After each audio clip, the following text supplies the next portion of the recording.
Good Friday morning, Delaware. Happy to be here. Happy for the little bit of warmth we had earlier this week. And I loved it. I guess rain is essential for growth and all the wonderful things that come along with that. But I would like the warmth back, please. But I would like the warmth back, I also please. needed to dry out. I have a fence to paint. Oh, yes. Yeah, that really needs dry weather, I hear, instead of the rain. You might get it next. I may not. We'll see. Welcome to Off the Shelf. I am Nicole. That is Molly. Good morning. Mark is on the board. Good morning. Hey, what's up? And we have Rachel and Claire in the studio with us today, our teen librarians at, what order did I say? At Orange and Liberty. Yes. So welcome. Good morning. Thank you. It is a busy world for teens right now because there are exams. It is the end of the year. Yes. It is award season. And so hang out for the second half of the show because these two are going to tell us about all the things that they have planned to help your teens with the end of the school year. Survive. Yeah, exactly. Survive. Maybe even thrive. Uh-huh. Yeah. Hopefully. Yeah. I mean, survive is the bottom line. Right. You know, so thrive would be nice. Exactly. So we're going to be talking about teen. And then we're probably going to give a little bit of sneak peek into the summer reading club and some of the things that we have planned for our teens this summer. Small change to the teen summer reading club this year. So that's your tease. Stay tuned. You'll never know what sorts of things we're going to throw at you in the second half. Watch out. But let's talk books. How's I love that sound? books. Just a nice moment of books. serenity came over while I said that. Okay. Molly, what have you been reading lately? I was looking for something just lovely, and I started a book at the cabin that many of you probably already know, but I'd only seen the TV miniseries of. I read Anne of Green Gables. Oh, my goodness. By L.M. Montgomery. I don't remember if I read this as a kid or not. Oh, my gosh. If you have not read this book, your heart needs it. It just, from like the first chapter, the first moment you meet Matthew, you just fall in love with every character. How Lucy Maud Montgomery made them so human, I'll never know. But every one of them, like you hold in your heart. Of course, I picture them as the 80s miniseries. Yeah. The new one is not My Anne with an E. Right. My Oh, Anne right, is yeah. definitely the older one. But Anne's imagination and her just love of joy, no matter what happened to her, she just chose joy. And I feel like I'm at a point where I am of a certain age. I've got blood pressure and cholesterol, and now I can't drink my 6 cups of coffee a day. And, I'm all grumpy because, no, you have to eat the salad. Stop it with the burgers and fries. Oh, and man. I needed that moment of looking for the joy. It was sort of perfectly timed in my life. So if you're like me and age is catching up with you and you're in the midst of changes you don't want, go back, because Anne brought joy to everybody around her. Her relationship with Morella, who's the adoptive mother, who knows she's not that motherly, but is everything Anne needs.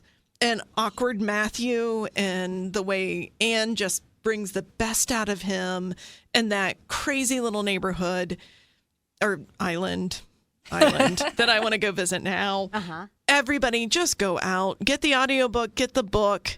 Take yourself back to Green Gables. Yeah. It was the imagery, the characters, everything your heart needs. It's right in this little package in this book. And the library will take care of you. Don't pay money. I am a huge Anne of Green Gables fangirl.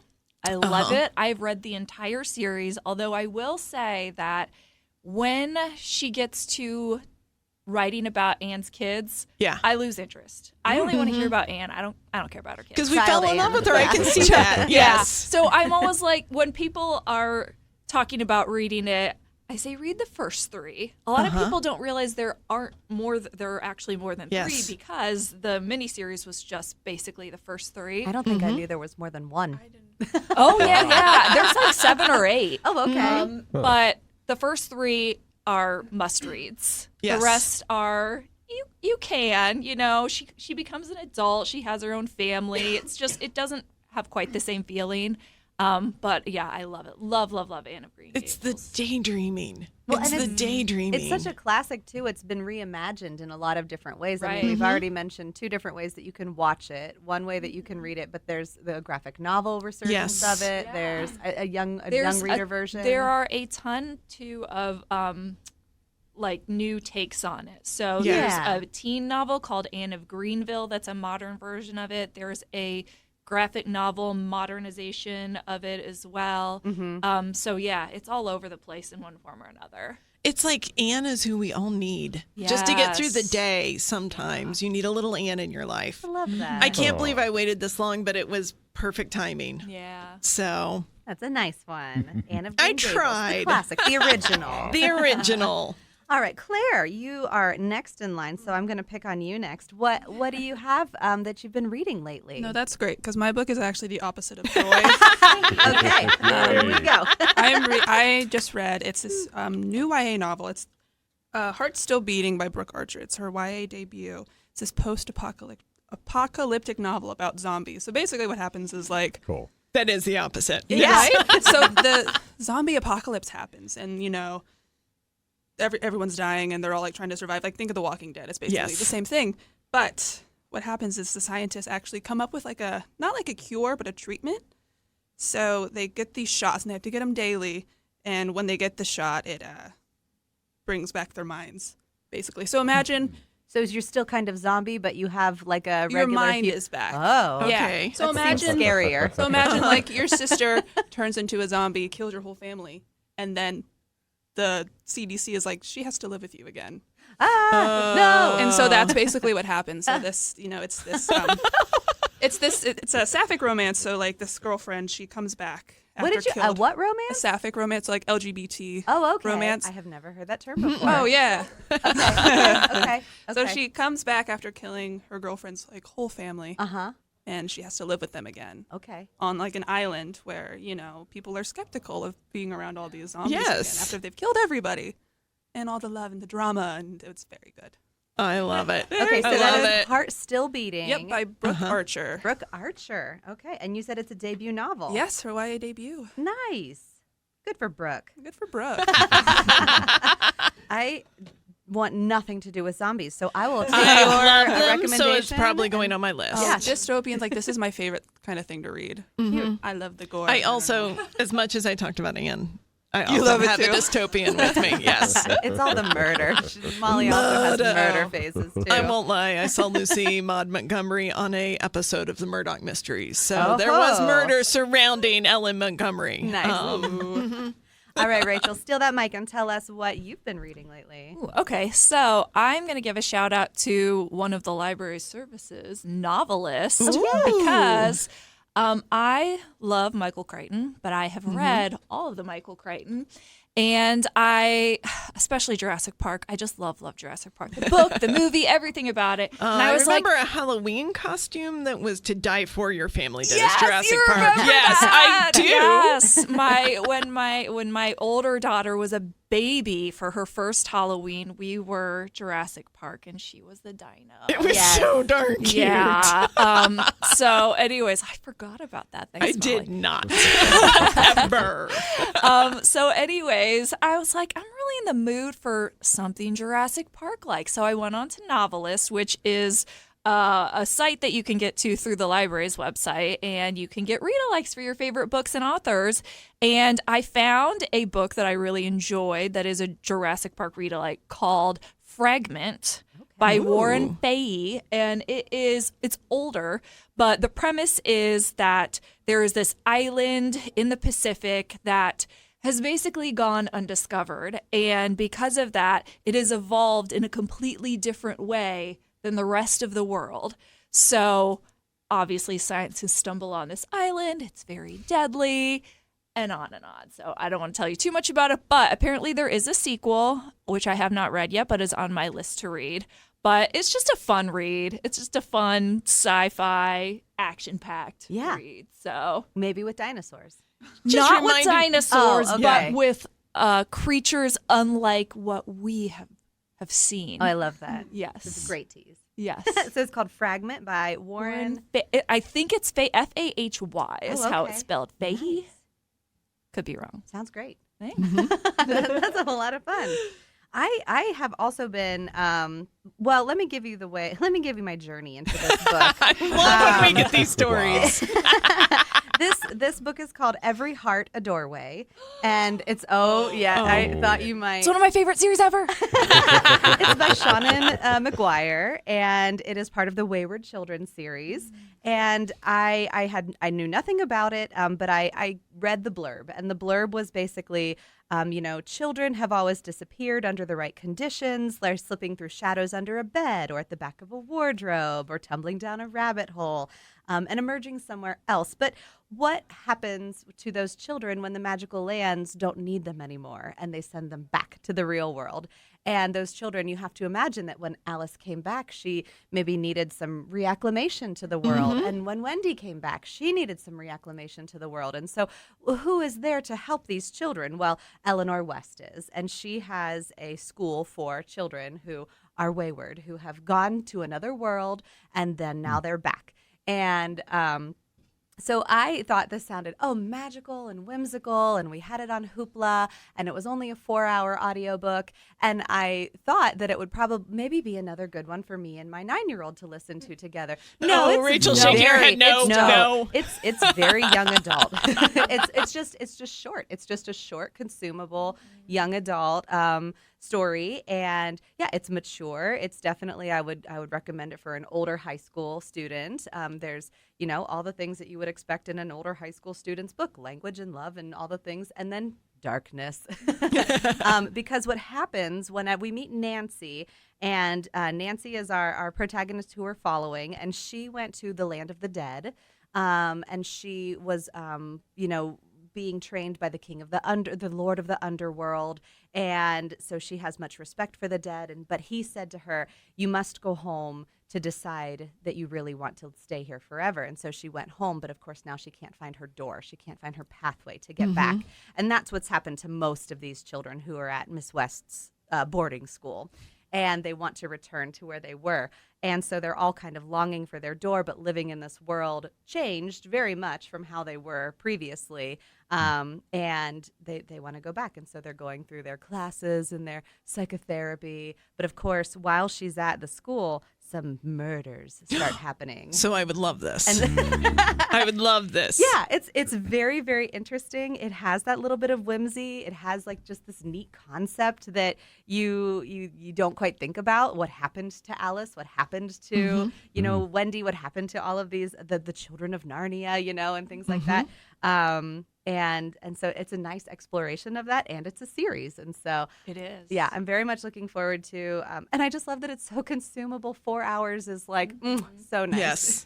Yes, yes. I love this series so much that I bought it, and I am a librarian. I don't buy that. Doesn't happen often, right? No. Why would we spend our money on books? Right, I know, but it's so good. And there's a bunch now. I mean, I can't even remember if we're at 8 or 9. I just get them when they come out, but I recommend this series to people all the time.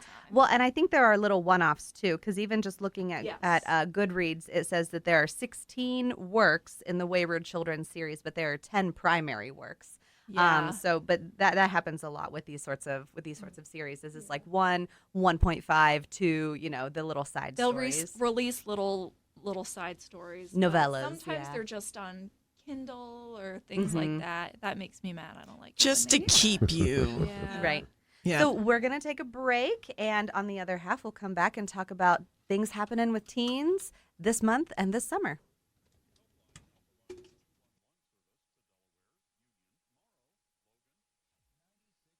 Off and on rain today, about 64 for the eventual high. It's 52 right now along, Sawmill Parkway through Powell. 54 degrees as well in Green Gables, where Anne's having quite the morning thus far. Oh, Mark, you made my day. I know. It's really, really beautiful. We're over here just chatting about books. What else would you figure from a library show? But the thing that we were talking about is actually, thanks to our teen librarians, the Wayward Children series that I was talking about is more adult. It's cataloged as adult, which is great for everyone to know. And Rachel was telling us about a wonderful resource called Common Sense Media. It's a website accessible to anyone. You don't need a login or a password. You just look up. Oh, is there really a paywall? Now there is. There didn't used to be. It used to be completely free, but now I think you get 3 free reviews a year before they ask you to pay. But if you're an educator, Gotcha. like a librarian, then you can get a free membership too. Oh, that's wonderful. Yeah. What wonderful tips you're bringing us today. So Common Sense Media is a way that you can look up books, movies, lots of other media, and it'll tell you kind of a rating system Yes. when one doesn't really exist. And also different families. Some people don't like violence. Some don't Right. like relationships. Right. You know, it tells you what's in the books. Yeah, and I what's your remember that's bar? what I loved is it helped you individualize to your family. Yeah. And in an unbiased way. Yes. It literally has a section for each book. It'll say violence, and you click on it, and it'll just list exactly all Yeah. of the instances of violence, language. These are the exact words that are used in this book, that type of thing. So it just tells you exactly what to expect. It's like personalizing your family's own lifestyles. I love it. So wonderful, wonderful tips coming from our teen librarians this morning. We have, like I mentioned earlier in the show, it is finals, it is exams, it is all the things that come with the end of the school year. And so both of you have some things planned for your teens. So why don't we talk a little bit about what's Yes. going to happen at each of your places for teens this month? Yeah, so at Liberty, I planned this really big study-a-thon. It is an event. It is from 2 to 6:30 on this coming Monday. It's the 13th at Liberty in our community room. And I planned it kind of a little bit early before finals week. I think finals week is actually the following week. But I know when I was in school, I liked to, have like a session where I would finish up all my other coursework that I had and start like organizing for finals. And that's kind of what I envisioned this being. Chance for you to get organized and finish up things that you have. We'll have a lot of like fidgets and resources. Tea. We have a coffee vending machine. That'll bring Very people needed, in. That'll very bring needed. me in. And it'll be a good time. I'm very excited. This is at Support- Liberty, Yeah. in the teen room. They'll come upstairs. It'll to be the- it'll actually be down in the community room, so Oh, we can okay, spread a little out, bit and more it's space. quieter away from. I can shut the door. It can be quiet. Yeah. You know. You can focus on your studies rather than all the beautiful YA books surrounding you in the teen room. Exactly. Right. And But a ton of resources. If you get stuck on something, we're a library. Yeah. We can help. Oh yeah, we have a ton of stuff, and I'll have fidgets out. I'll have like coloring sheets and things for you to like take a break, Yeah. and some fun surprises. Oh. So that's coming up this Monday, May 13th. It's going to be after school. And so, stop by after Stop by. school until the branch closes. Until we close, yeah. Nice. Very much fun. Very, very fun. What about you, Rachel?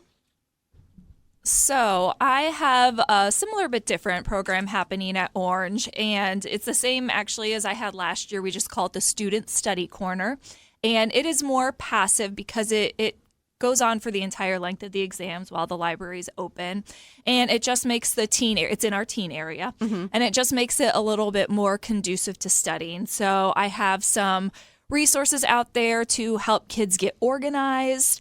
I've got some brain break stuff, like Claire was talking about, as far as coloring books and Sudoku books, things like that. We're going to have some essential oils out there where they can make essential oil lava bead bracelets. Yeah. So there's going to be some stations set up all around, and those will be in there the entire time the library's open, so they can come and take advantage. Unfortunately, I do not have a coffee machine, so they're going to have to bring their own coffee. We are plenty of coffee places nearby. Yes. But anyways, so it's a good place to come and study. I love seeing, we also have a big whiteboard on there, and teens write each other messages about their Yes. exams. Good luck, you got this. And that's always fun to see how much they're supporting one another. Yeah. Yeah. And so when that's kind of, you said passive, what are the date ranges for It's that? going to start on the 18th and go through, I want to say the 23rd. Okay. Yeah. Nice. End of school. Yeah. Yeah. And both of these libraries, I just want to shout out, have wonderful outdoor spaces too. So if you need that second of studying and you need to get some vitamin D so that you can focus again, quick outside spaces. Lovely way. So we are also in the season of getting ready for summer reading club. You guys maybe are doing some school visits, kind of talking it up. I teased earlier that there's some changes to the teen program this summer. So do you want to talk about how teens can participate in summer reading club this year? Yes, so we're so excited about this change, honestly. So in the past, the Teen Summer Reading Club has been like the Kids Summer Reading Club, and it just hasn't gotten as much participation as we've hoped because, teens maybe aren't as excited about getting a color changing cup as kids are. And they don't sit and be like 15 minutes, Right. 30 minutes. It's not as big as an accomplishment. Yes. So this year, the Teen Summer Reading Club is going to mirror the Adult Summer Reading Club. So there will be a bookmark, and every 4 books they read this summer, they're going to write down on that bookmark. The first bookmark they complete, they can turn into us for a free book. So they're still going to get that free book, which was the big prize at the end of the program in the past. They'll still get their free book. Yeah. But that bookmark and any other bookmarks that they turn in afterwards are going to go into a grand prize drawing. Yeah. And we just finished putting together the prize baskets. It's so cool. And the prize baskets are awesome. I will tell you right now, Claire and I talked to our teen advisory boards about what teens would actually want in these prize baskets, and that's how we put them together. And so we're very excited about them. I have 2 in the trunk of my car right now to deliver We'll try to other to get branches. them out of the trunk of your car, but they sound pretty cool. Oh, they're pretty awesome. So yeah, it's going to look a little different, and we're excited about the change. And this won't be entirely new to teens or kids because this mirrors what we do for our winter reading club. So December 1st through January 31st, the whole system does the bookmark program. Yes, that is true. Yeah, those baskets are so neat. I did see you putting them in there. Tell me the things for the shoes. What's that name again? Oh, gibbets. Yeah. The little croc charms. Yes. Oh my gosh, yeah. You were sorting out the gibbets. That was cool. And then the stickers, of course. Gotta have some good water bottle, laptop stickers. Those were awesome too. Yep. What, Claire, what about some of the programs that are happening this summer? What are you looking forward to for your teens and your young people? So I was actually updating the Teen Room slideshow the other day. So these are all fresh in my brain. We have a lot of, and last summer we did like a watercolor thing. What's her last name? Garish. She's coming back this year for like a pet portrait. Yes. So I'm going to bring in a picture of my little cat and paint a picture of her with Becky. It's going to be so fun. Sweet. We're also doing, I forget the guy's name, but teen comic making. Brian Mossy. Yes. I love Mossy. I recognize. Never let him go. No, he's just a lovely human. Never let him go. I Never let him recognized go. his face when I was doing it, and I was like, "Oh, this is going to be really, really cool." Yes. I'm very excited. What I'm blanking now. Well, there's a tween. Who's doing the junk food Olympics? Is that yours, Rachel? Yeah. We are having our own Olympics at Orange this year for the tweens, but it's junk food Olympics. That's so much fun. Yes. So we will be seeing if you can tell the difference between Pepsi and Coke by a blind taste test, or For tell sure. the difference between all of the different Skittles without looking. Oh. And I feel like other this is a things of competition I would have ruled in high school, Yes. which is why I can't have any of it now. Wow. I'm sorry. You could I observe. overdid it. It's fair. And Rachel, hit it. We have about 1 second left. Hit us with one more program that you're super excited about for your Orange folks this summer. For the Orange folks, well, so we also are having Brian Moss, and he is one of my faves, but I'm having an adulting kind of 2-part series that I'm excited about because we have a lot of older teens at the library who are college bound or about to go into career, go out on their own, and they need to learn some of those skills. So last year we had a campus safety program where we had a detective from Ohio State University come and talk about safety on campus. And she is returning this year to do that program because it was great last year. And we have actually expanded it this year where we're having a second one with Richwood Bank. And they're going to be talking about money management that and is budgeting. great. So it's not quite as fun as a junk food Olympics, but it's still necessary skills. So we're hopefully going to keep expanding that program as time goes on. I wish that had been there when I went to college. Thank you. It would have been girls. useful, right? It would have been really useful. Well, we got to give time for our friends at the Delaware City Digest. I'm sure they have lots of things to talk about, and I really appreciate you telling us all about all the things happening in teen services right now. Thank you, Rachel. Thank you, Claire. Molly, thank you for being my co-host And today. thank you, Nicole. And Mark. You're And welcome. Mark. Thank you for being on the board. Until next week, we'll see you in the stacks. Bye.